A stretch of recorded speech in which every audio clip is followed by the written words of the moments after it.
আসসালামু আলাইকুম। সবাই কেমন আছেন? আশা করি ভালো আছেন। আমরাও ভালো আছি। আজ আপনাদের সামনে হাজির হলাম আবার নতুন একটি ব্লগ নিয়ে। আমার এই ব্লগটি মূলত হচ্ছে তথ্যমূলক ব্লগ। আর এই ব্লগটি করা হয়েছে ভারতীয় ভিসা নিয়ে।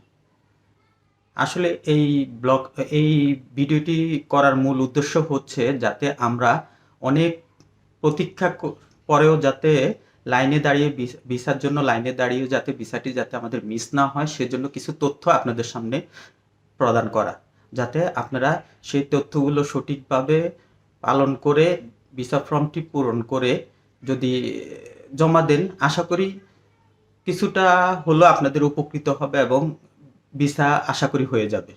তো আসুন আপনাদের সাথে সেই তথ্যগুলো শেয়ার করি।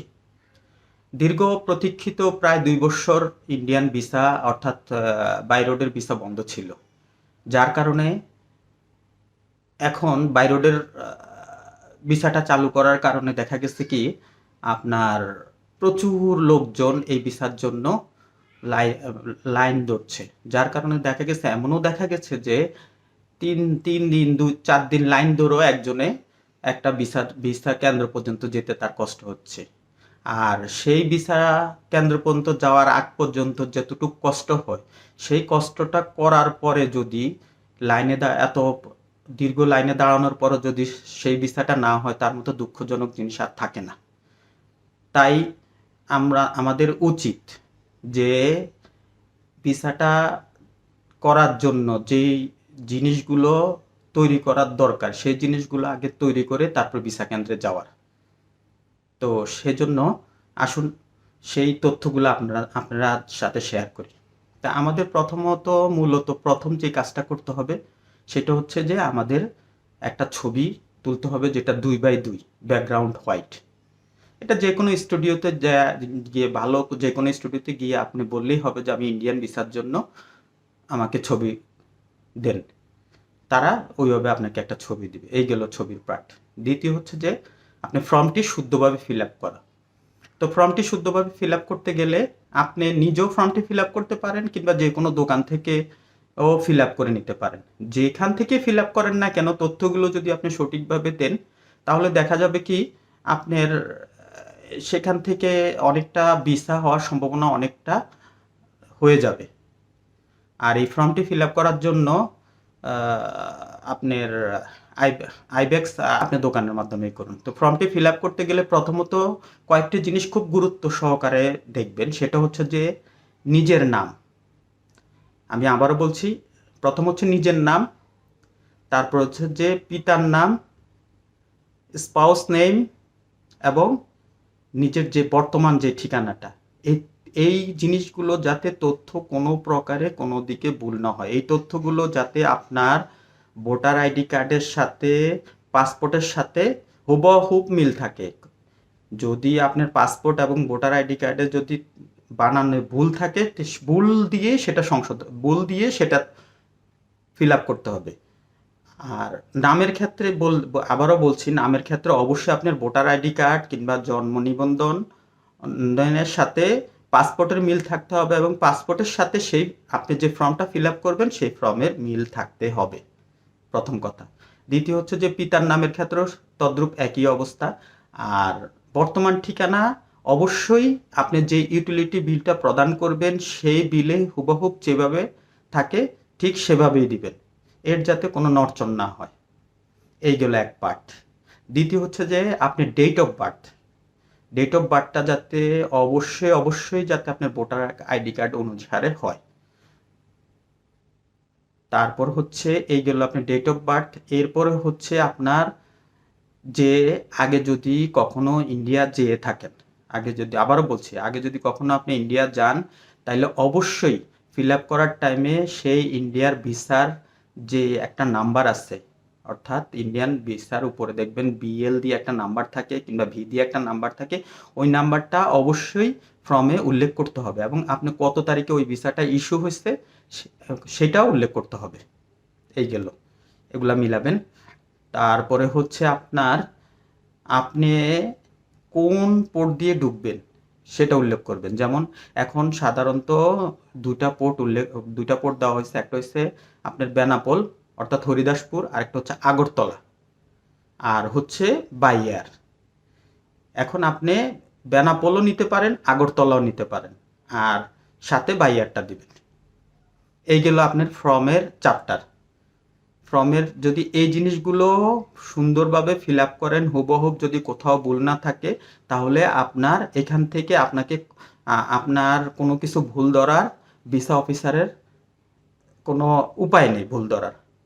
আবারও বলছি, নিজের নামটা যাতে কোনো প্রকারে ভুল না করেন, পিতার নামটা, স্পাউস নেম এবং নিজের বর্তমান ঠিকানাটা যাতে কোনো প্রকারেই ভুল না হয়, এই জিনিসগুলো অবশ্যই সুন্দরভাবে ফিল আপ করবেন। এইগুলো হলো আপনার ফর্ম ফিল আপের পার্ট। এবার আসুন দ্বিতীয় পার্টে। দ্বিতীয় পার্টে হচ্ছে যে আপনার যেসব আনুষঙ্গিক কাগজপত্র লাগবে, সেই কাগজপত্রগুলো যাতে অবশ্যই জেনুইন হয় এবং কোনো তথ্য যাতে সেই কাগজপত্রতে তথ্য যাতে ভুল না থাকে। অর্থাৎ আমি যেটা বলতে চাচ্ছি সেটা হচ্ছে যে আপনার ফর্মে যে তথ্যগুলো প্রদান করেছেন সেই তথ্যগুলোর সাথে যাতে কাগজপত্রের মিল থাকে। আর কাগজপত্রগুলো হচ্ছে আমি বলছি, প্রথম হচ্ছে আপনি জাতীয় পরিচয়পত্র কিংবা জন্ম নিবন্ধন।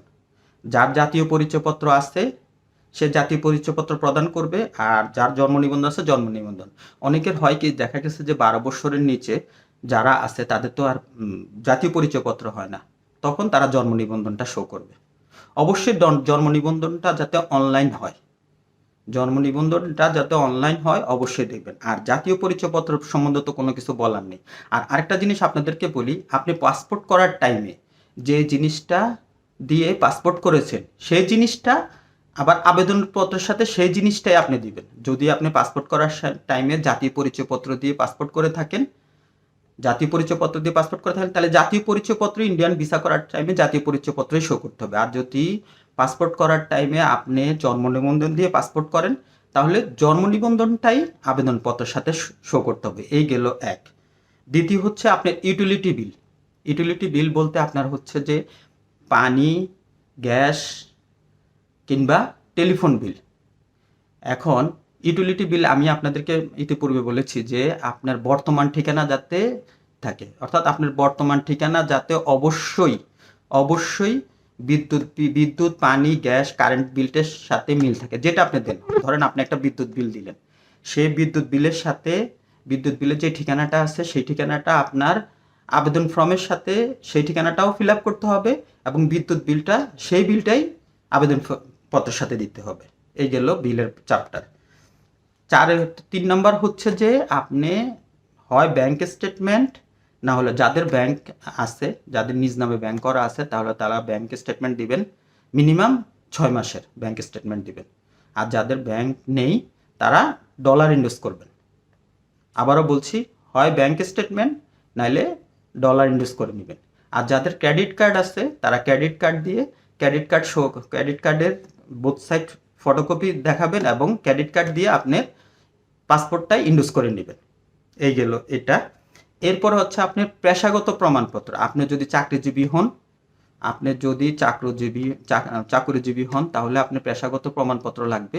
সেটা হচ্ছে আপনি যে প্রতিষ্ঠানে কাজ করেন সেই প্রতিষ্ঠান থেকে আপনার একটা নো অবজেকশন সার্টিফিকেট নিতে হবে। অর্থাৎ আপনি যে ভারতে ভ্রমণ করতে যাবেন সেই ভারতের ভ্রমণের অনুমতি আপনার যে প্রতিষ্ঠান সেই প্রতিষ্ঠানের HR-এর থেকে কিংবা ঊর্ধ্বতন কর্তৃপক্ষের থেকে আপনার সেই NOC-টা নিতে হবে। এই গেল।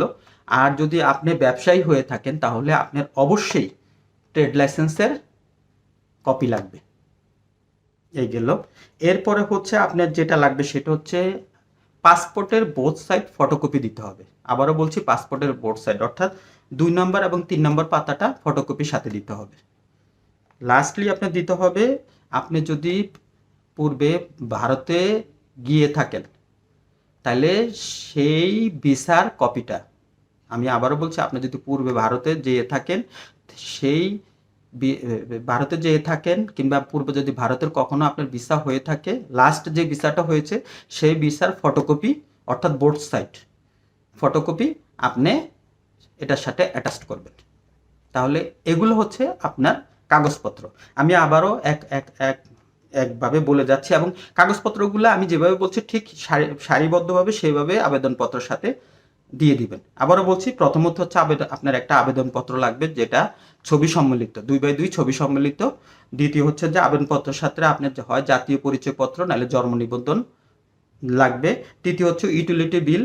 চতুর্থ হচ্ছে ব্যাংক স্টেটমেন্ট কিংবা ডলার ইনভেস্টমেন্ট। চতুর্থ হচ্ছে পেশাগত প্রমাণপত্র কিংবা ট্রেড লাইসেন্স। পঞ্চম হচ্ছে পাসপোর্টের ফটোকপি, অর্থাৎ বোথ সাইড, অর্থাৎ 2 এবং 3 নম্বর পাতার ফটোকপি সাথে দিবেন। ষষ্ঠ হচ্ছে আপনার ভিসার ফটোকপি, অর্থাৎ আপনি যদি পূর্বে ভারতের ভিসা হয়ে থাকে, লাস্ট যে ভিসাটা হয়েছে সেই ভিসাটার ফটোকপি সাথে দিবেন। এই গেল আপনার কাগজপত্র সাজানোটা। অর্থাৎ আপনি দুইটা স্টেপ। প্রথম স্টেপে আপনি আগে কি করলেন, আবেদনপত্রটা ফিল আপ করলেন। কিভাবে ফিল আপ করলেন, আপনি যে কাগজপত্রগুলো সাথে দিবেন সেই কাগজপত্রগুলোকে কেন্দ্র করেই আপনি কি করলেন, আপনার যে আবেদনপত্র, ভিসার জন্য যে আবেদনপত্র সেটা ফিল আপ করে নিলেন। এরপরে কি করলেন, সেই কাগজপত্রগুলো এই আবেদনপত্রের সাথে দিবেন। আমি ঠিক যেভাবে বলেছি সেভাবে সাজিয়ে, মানে সেভাবে একের পর এক সাজায়া দিবেন। এতে হয় কি, আপনি যদি মানে আবেদনপত্রটা সাজায়া না দেন, তাহলে হয় কি, যখন ভিসা অফিসারের সাথে ভিসা অফিসারের কাছে আপনি আবেদনপত্রটা নিয়ে যাবেন, তখন যদি সাজানো না থাকে, তখনও কিন্তু আপনার একটা ইন্টারভিউ হয়ে যায়। তখন সে ধরে নেয় যে আপনার ভারতের ভিসা পাওয়ার মতো কোনো যোগ্যতা নেই, কিংবা আপনি এই সম্বন্ধে অনভিজ্ঞ। তখন কিন্তু এই প্রাথমিক অবস্থায় আপনাকে সে অনেকটা ডিসকোয়ালিফাই করে দেয়। সেজন্য আপনি অবশ্যই এই কাগজগুলো আমি যেভাবে বলেছি একের পর এক সেভাবে সাজিয়ে দিবেন আবেদনপত্রের সাথে। আচ্ছা, গেল যে এখন এই নিয়ে আপনি যখন ভিসা কেন্দ্রে যাবেন, অর্থাৎ এম্বাসিতে যাবেন দীর্ঘ লাইন ধরে, তখন আপনি যখন কেন্দ্রে ঢুকবেন, কেন্দ্রে ঢুকার টাইমে আপনাকে একটা টোকেন দিবে, অর্থাৎ সিরিয়ালের একটা টোকেন দিবে। সেই টোকেনটা নিয়ে আপনি কি করবেন, অপেক্ষা করবেন, এবং টোকেনটার গায়ে যত নাম্বার লেখা থাকে, যে নাম্বারটা লেখা থাকে টোকেনটার গায়ে, ধরেন 2001 কিংবা 217, 18, আপনি ওই ভিসা অফিসের ভিতরে, অর্থাৎ এম্বাসির ভিতরে দেখবেন একটা বড় বিলবোর্ড দেওয়া আছে, সিরিয়াল বিলবোর্ড। ওই সিরিয়ালের দিকে তাকায় থাকবেন, তাকায় দেখবেন আপনার যে টোকেনটা, ওই টোকেনের নাম্বারটা আসবে, এবং কোন ডেস্কে যে আপনি পাসপোর্টটা জমা দিবেন সেই ডেস্কটা আসবে আপনার জন্য। তো বরাবর যখন আপনি ডেস্কটা চলে আসবে, আপনি আপনার পাসপোর্ট, তারপরে আবেদনপত্র এবং প্রয়োজনীয় কাগজপত্র নিয়ে ভিসা অফিসারের সামনে চলে যাবেন। ভিসা অফিসার আপনি সব কিছু দেখে, অর্থাৎ ভিসা অফিসার আপনি সব কিছু দেখে পাসপোর্টটা সহ, অর্থাৎ মূল পাসপোর্টটা সহ আপনার আবেদনপত্রটা জমা দিবে, এবং জমা নেওয়ার পর আপনাকে একটা টোকেন দিবে। সেই টোকেনটা হচ্ছে, ঠিক আমি দেখাচ্ছি, এরকম একটা টোকেন দিবে, এরকম একটা টোকেন দিবে। সেই টোকেনটা আপনি নেবেন, নেওয়ার পরে আপনি ভিসা অফিসারের সামনে থেকে চলে আসবেন। এই গেল আপনার পাসপোর্ট জমা দেওয়ার পার্ট। এরপরে কিন্তু আপনার আরেকটা পার্ট আছে, যে পার্টটা ইদানিং অনেকেই ভুল করতেছে, যার কারণে অনেকের ভিসা হচ্ছে না। অনেকে ভাবে যে আমি পাসপোর্ট তো জমা দিয়েছি, অফিসার তো আমাকে একটা টোকেন দিয়ে দিয়েছে, আমার তো আর কোনো কাজ নেই। না, এখনও কাজ শেষ হয়নি। কেন শেষ হয়নি? ইদানিং বলতে এখন ভারত সরকার নিয়ম করেছে যে এখন থেকে যাদেরকেই ভারতের ভিসা দিবে, কিংবা যাদেরই পাসপোর্ট, আমাদের যাদের আবেদনপত্র আমরা পাসপোর্ট সহকারে জমা দিব, তারা বায়োমেট্রিক নিবে, অর্থাৎ ফিঙ্গার নিবে। তো সেজন্য আমাদের কি করতে হবে, যখন আমরা পাসপোর্টটা জমা দিলাম, ভিসা অফিসার আমাদেরকে একটা টোকেন দিল, সেই টোকেনটা নিয়ে আমি আর কেন্দ্র থেকে বের হয়ে যাব না। আমি আবার কি করব, সেই টোকেনটা নিয়ে বায়োমেট্রিকের জন্য আবার লাইন ধরব। একটা কথা বারবার বলছি, বায়োমেট্রিক ছাড়া কেউ কেন্দ্র থেকে বের হবেন না। যদি হন তাহলে আপনার ভিসা হবে না। তো কি করলাম, আমরা বায়োমেট্রিকের জন্য লাইন ধরলাম। লাইন ধরতে ধরতে যখন আপনার বায়োমেট্রিকের আবার সিরিয়ালটা চলে আসবে, তখন আপনি কাছে কি ছিল, একটা ভিসা অফিসার আপনাকে একটা টোকেন দিয়েছিল, সেই টোকেনটা আছে, আর আপনার একটা সিরিয়ালের টোকেন আছে।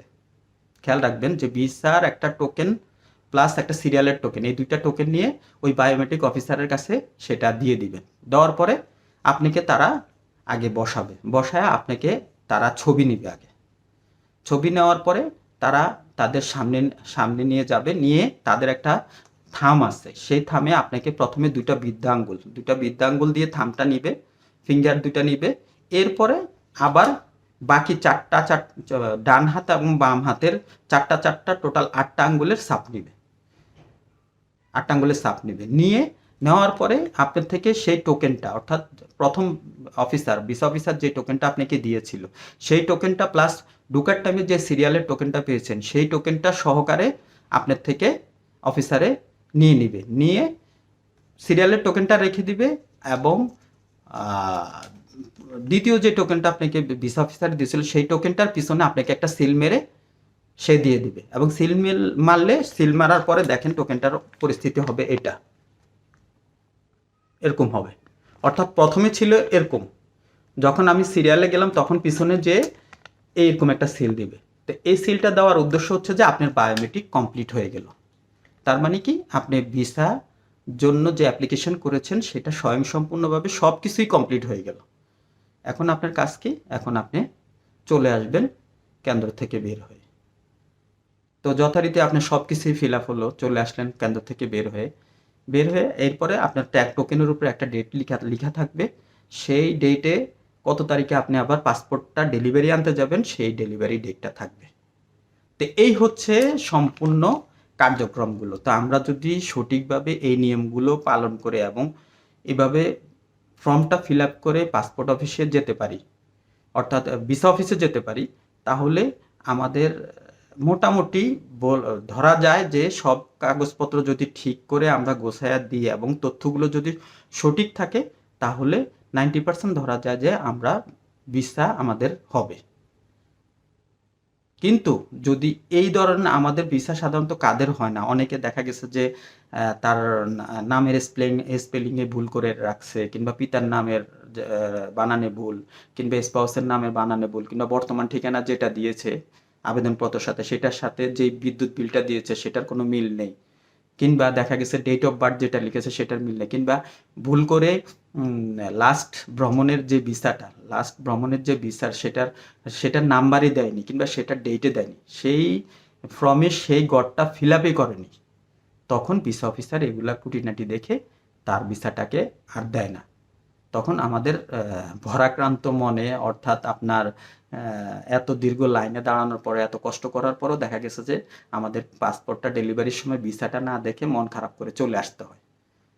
তো আসলে আমি আপনাদের সামনে আজকে মূল আসার উদ্দেশ্য হচ্ছে এটা, যে আমরা দীর্ঘ 2-3 দিন কিংবা 10-12 ঘন্টা লাইনে দাঁড়ানোর পরও যদি আমাদের ভিসাটা না হয়, তাহলে এর থেকে কষ্টের আর কিছু থাকে না।